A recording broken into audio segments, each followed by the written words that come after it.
Makamo wa rais wa Marekani JD Vance anasema kwamba wakati huu ajenda kubwa ya rais wa Marekani Donald Trump nchini Iran si suala la maandamano tena, isipokuwa ni suala la nyuklia.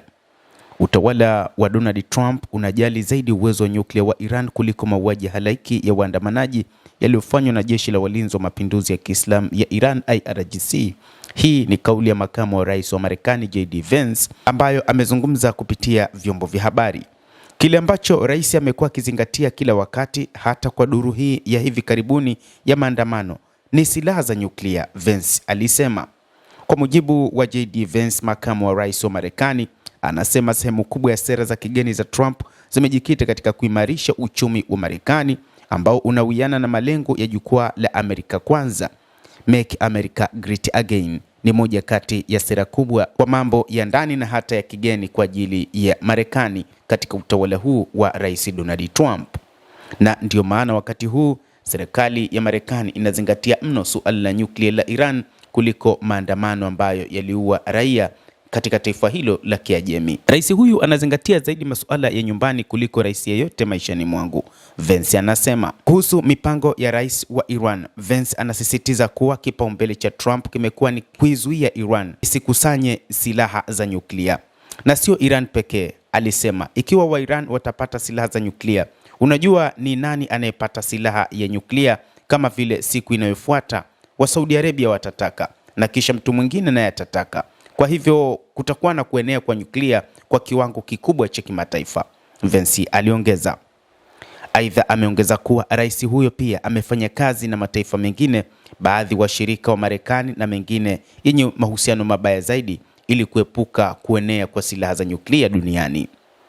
Hata hivyo, moja kati ya mambo ambayo yanazingatiwa wakati huu ni maslahi mapana ya Marekani, na hivyo ikiwa Iran itakuwa na silaha za nyuklia, ni wazi Iran itakuwa ni taifa lenye kutishia nchi nyingine katika eneo hilo la Mashariki ya Kati. Ndio maana Donald Trump anapambana juu chini kuhakikisha Iran lisiwe taifa la nyuklia katika eneo la Mashariki ya Kati. Kisha akafafanua kwamba Trump alikuwa amechora mstari mwekundu wazi kwa Iran kutengeneza silaha za nyuklia na kwamba rais hataruhusu tukio kama hilo. Rais ataweka chaguzi zake wazi, Vance alielezea.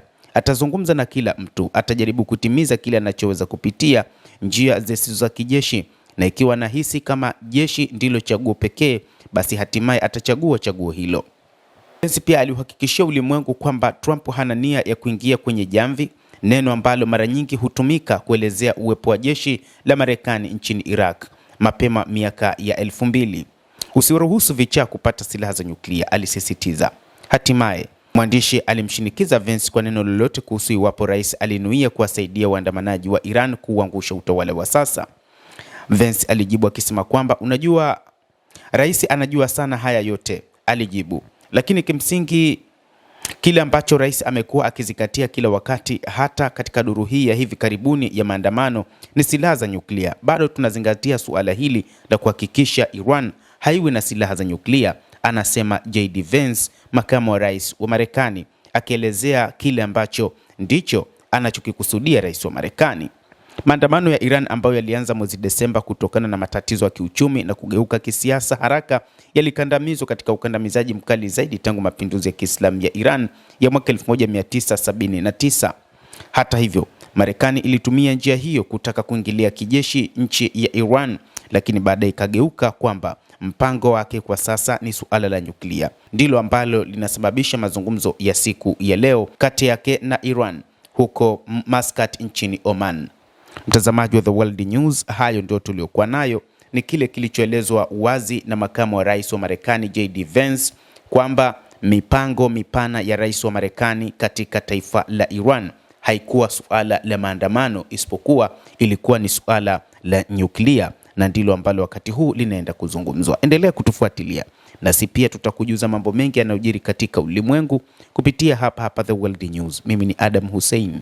Endelea kuwa nasi wakati wote, endelea kutufuatilia uyajue mengi yanayojiri duniani.